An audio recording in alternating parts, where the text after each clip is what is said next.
Salut, c'est Linda, bienvenue à vous. Ce podcast, c'est un peu mes chroniques, mon journal sonore, un espace où je prends le temps de répondre aux questions que je me pose au quotidien. Le quotidien d'une maman fatiguée, parfois angoissée, mais bien souvent émerveillée.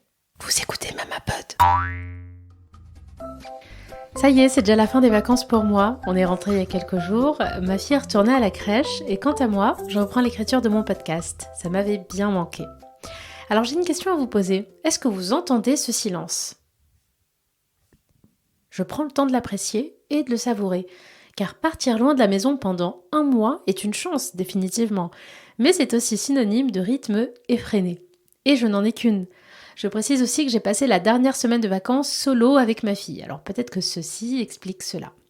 J'ai eu envie de revenir sur une réflexion que je me suis faite pendant les vacances justement, celui du lâcher-prise avec nos enfants.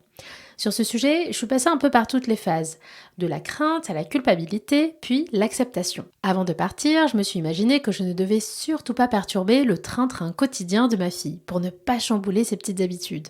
Je m'étais fait tout un scénario dans ma tête.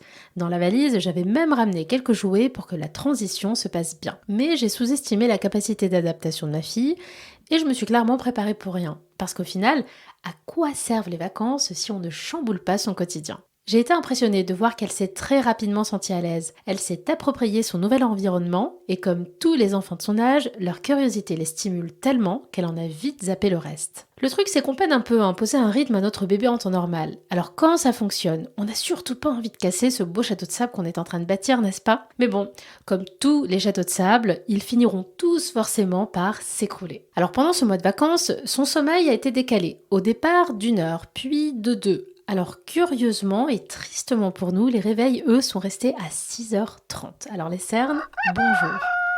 Aussi, elle n'a plus voulu faire la sieste dans son lit à la maison. Ça a été les conséquences côté dodo. Côté alimentation, disons que les fortes chaleurs dans le sud de la France nous ont coupé un petit peu à tous l'appétit. Mais en revanche, elle a découvert l'existence du chocolat, et notamment du pain au chocolat. Et sans surprise, elle adore. Elle a aussi mangé des bretzels pour la première fois et des nouilles sautées à la sauce soja. C'était franchement adorable de la voir découvrir de nouvelles saveurs. Elle a aussi fait la rencontre de plein de nouveaux copains et on lui a principalement parlé en anglais et en arabe car notre fille est multilingue. Et en réalité, je vais pas vous mentir, le lâcher-prise, c'était aussi pour moi. Du moment où on a posé mon bébé dans les bras, mon quotidien n'a tourné qu'autour de ce petit être. Chaque jour, ma seule préoccupation est de s'assurer qu'elle ne manque de rien, qu'elle se sente bien, tout en suivant les règles de la maison, on est d'accord. Mais bon, je respire, je me détends, on est en vacances, et clairement, je fais en sorte d'ignorer certaines choses. Parce que tant pis, sachez-le, ça ne sera jamais parfait. Voilà, c'est dit. Je trouve franchement adorable de pouvoir me détendre et la laisser de son côté un peu plus en autonomie. Surtout maintenant qu'elle a passé les 2 ans. Je sens un réel cap. La rentrée arrive bientôt de toute façon et on reprendra en douceur le chemin de la discipline. C'est vrai que leurs préférences sont de plus en plus marquées. Et quand ils ne veulent pas faire quelque chose, on a peut-être tendance, je ne sais pas pour vous, mais à insister. À tort ou par habitude, je ne sais pas.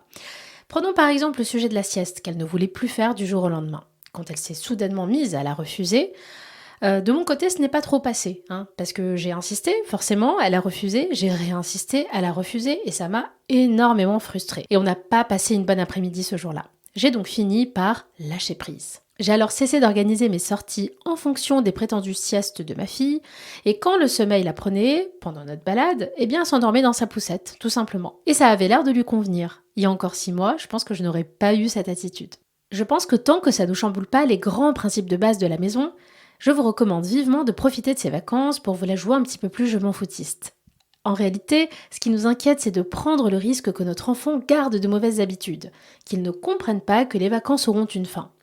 Nous adultes, on sait quand s'arrêter. Enfin, on sait. Bon, on se force quand même un peu, faut pas se mentir. Mais je pense sincèrement que les bambins ont une capacité d'adaptation et de réadaptation extraordinaire. Je verrai dans les semaines qui viennent si ce relâchement aura de grandes conséquences. Mais je peux déjà vous dire que ma fille reprend petit à petit le chemin de la sieste. Comme quoi, voilà, je vous laisse déjà. C'est peut-être la fin des vacances en dehors de la maison, mais à Bruxelles, ici où nous vivons, il fait encore assez beau. Ça va. Alors, on va dire que c'est encore un petit peu les vacances. Alors, je lâche prise encore un tout petit peu. Merci de m'avoir écouté. Comme d'hab, si vous avez apprécié cet épisode, encouragez-moi en me laissant un petit commentaire sur Apple Podcast et Spotify et attribuez le maximum d'étoiles à Mamapod. On se retrouve bientôt pour un nouvel épisode. Salut!